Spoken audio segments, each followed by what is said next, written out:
It was August 7th, 1942.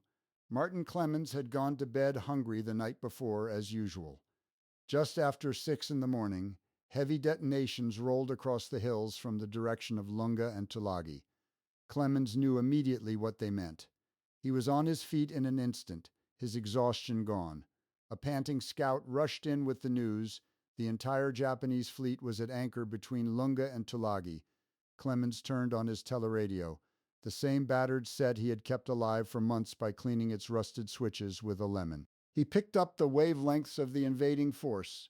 From the chatter between ships and planes, it was clear that Allied landing forces were attacking not only Lunga and Kukum, but Tulagi and Gavutu as well. The voices sounded American. For Clemens, it was the day of judgment for the Japanese at last.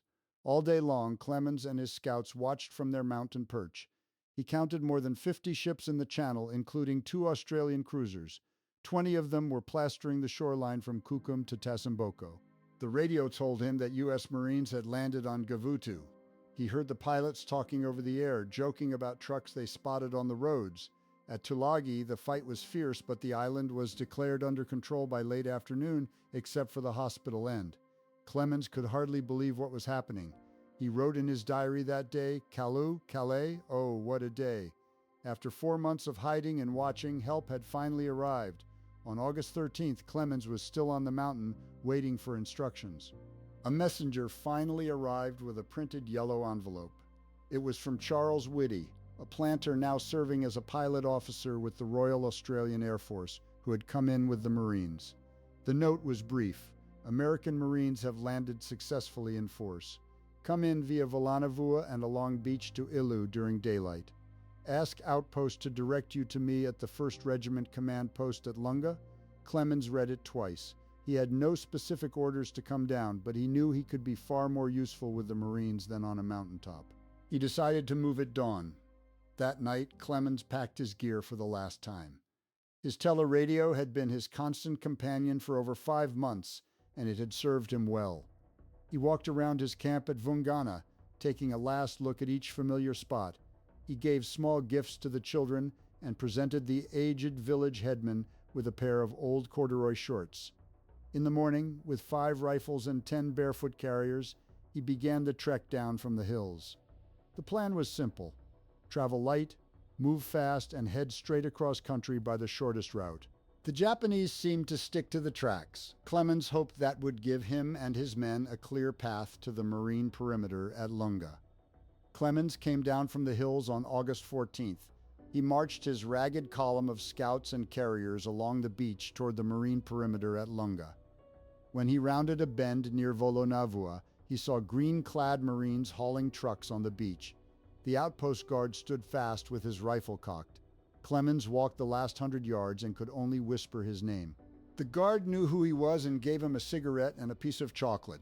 Within hours, Clemens was taken to meet Colonel Edmund Buckley, the division intelligence officer, and pumped dry of everything he knew about the island and the Japanese positions. Those first days inside the perimeter were a brutal education for Clemens. 3 days before he arrived, Lieutenant Colonel Frank Gedge, the division intelligence officer, had led a patrol west of the Matanikau River and walked into an ambush. All but 3 of his 25 men were killed. The Marines were jumpy, short on food, and taking fire from every direction. Clemens threw himself into the work, helping the Americans interpret the confusing ground and integrating his Solomon Islander scouts, led by Sergeant Daniel Puel, into their patrols. On the morning of August 19th, he went down to the beach near a sluggish stream the Marines called the Tenaru River. There he watched Japanese destroyers shelling Tulagi in broad daylight and felt a cold shiver run down his spine. That same day, Sergeant Major Jacob Vuza was out on patrol east of the perimeter. He ran into a Japanese landing party and was captured by soldiers from the Ichiki detachment. The Japanese tied him to a tree and beat him with rifle butts. They slashed him with a sword and made him lie on a nest of red ants. Vuza refused to talk. They bayoneted him 7 times in the chest and once in the throat, then left him for dead. When the attack began that night, Vuza bit through the ropes binding him and crawled nearly 3 miles through the battlefield. He staggered into the Marine lines just before dawn, covered in blood, and gasped out a warning about the strength and position of the enemy force. Then he collapsed.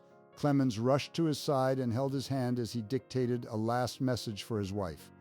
The doctors pumped Vuza full of plasma and somehow kept him alive.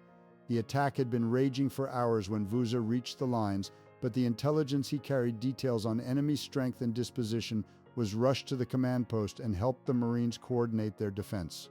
The Marines held, and by dawn the Tenaru battlefield was strewn with hundreds of Japanese dead. Later that day, among the wreckage, Clemens and his scouts gathered maps, orders, and radios that gave the intelligence section a goldmine of information. Clemens had already swapped his worn-out .32 for a Colt .45 before the battle. For the moment, the eastern flank was secure. Through the rest of August and into early September, the Japanese kept up relentless pressure from the air and sea. Bombers came over almost daily, and enemy cruisers shelled the perimeter most nights. Clemens worked around the clock at D2, the division's intelligence section, interrogating scouts, sending out patrols, and trying to identify place names on Marine maps that were little more than charts. On September 9th, the command post moved to a razor-backed ridge south of Henderson Field. The new position was exposed, and everyone knew the Japanese were massing for a major attack. Scouts reported that a force of nearly 5,000 men under General Kawaguchi was moving through the jungle in a wide arc to strike the airfield from the south. On the night of September 12th, the Japanese hit the ridge. Colonel Merritt Edson's raiders and the survivors of the parachute battalion held a line barely 200 yards from the division command post.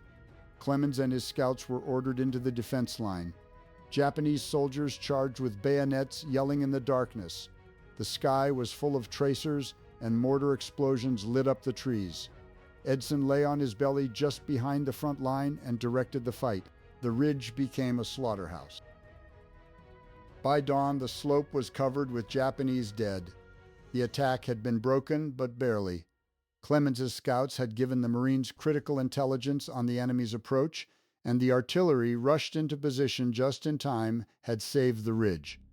The price was terrible losses on both sides, but Henderson Field remained in American hands. The first weeks of October brought no relief. Clemens was adapting to a life of constant shelling and air raids, and he learned to sleep on the parapet of his dugout so he could roll inside when the first salvo landed. The Japanese were pouring reinforcements in by night, and the Tokyo Express, the nightly Japanese resupply runs, ran almost unopposed. On the night of October 13th, Clemens and the men at D2 were jolted awake by the heaviest shelling they had ever experienced. Two Japanese battleships, the Congo class, had steamed into position off Savo Island and opened fire on Henderson Field with 14-inch guns. The ground shook with convulsions. A jagged piece of steel snapped the tent pole above Clemens's head. The top of the tent collapsed, and tons of earth blown out of shell craters rained down on them. Morning revealed a scene of devastation. 6 tremendous craters lay within 100 yards of the dugout. The airfield was a wreck, with hardly a plane left fit to fly. Clemens went down to Kukum and found the naval base commander, face white and drawn, pointing silently across the Matanikau.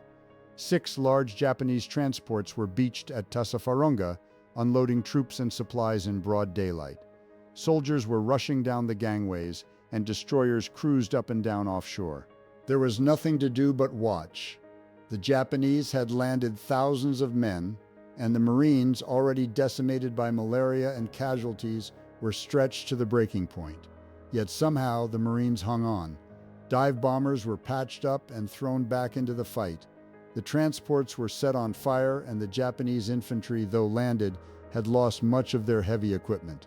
Clemens continued to push his scouts out on patrol, gathering intelligence on the enemy's strength and movements. But the pressure was unrelenting.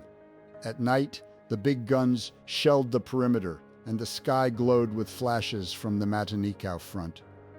The men at D2 slept in their clothes, weapons ready. They were lean, hollow-cheeked, and exhausted. But they held the ridge, they held the field, and they held the coast. The question was how much longer they could do it.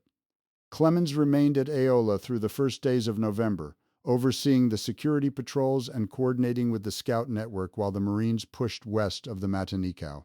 He had returned to Lunga when, at midnight on November 11th, a summons arrived from Division with chilling news. Japanese battleships were less than 300 miles away, steaming directly for Guadalcanal.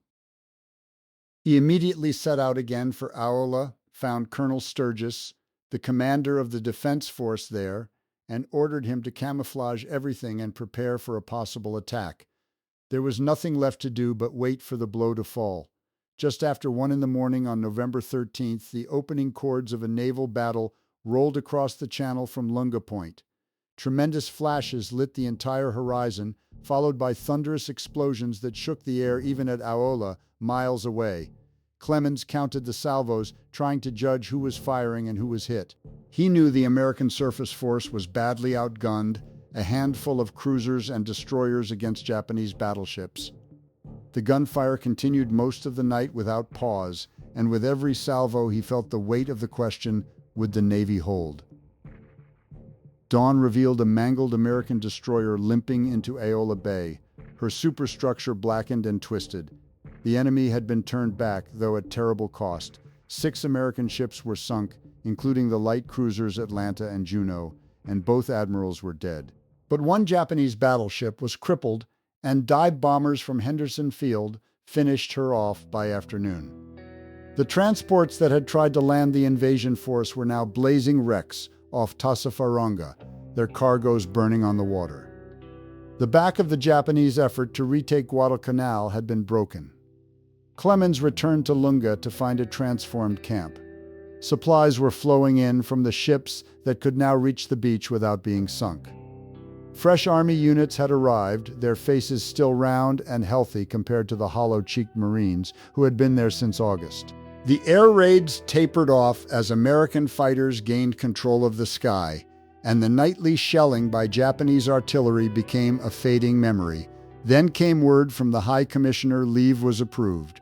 On December 3rd, Clemens climbed into a Catalina flying boat and lifted off from Henderson Field. As the island fell away beneath the wing, he watched the shell-pocked ridges and the battered palm groves fade into the haze.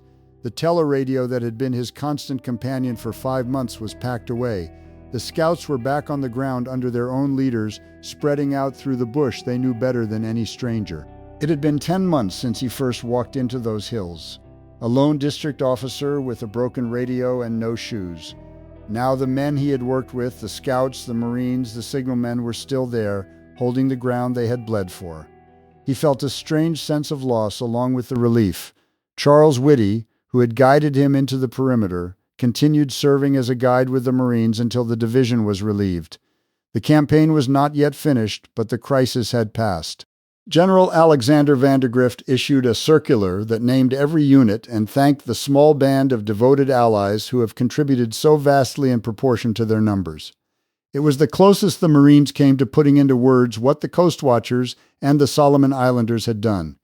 Jacob Vuza was awarded the Legion of Merit, a formal acknowledgement of what the Scout Network had given. When Clemens looked back on those months, he did not recall the shelling or the hunger.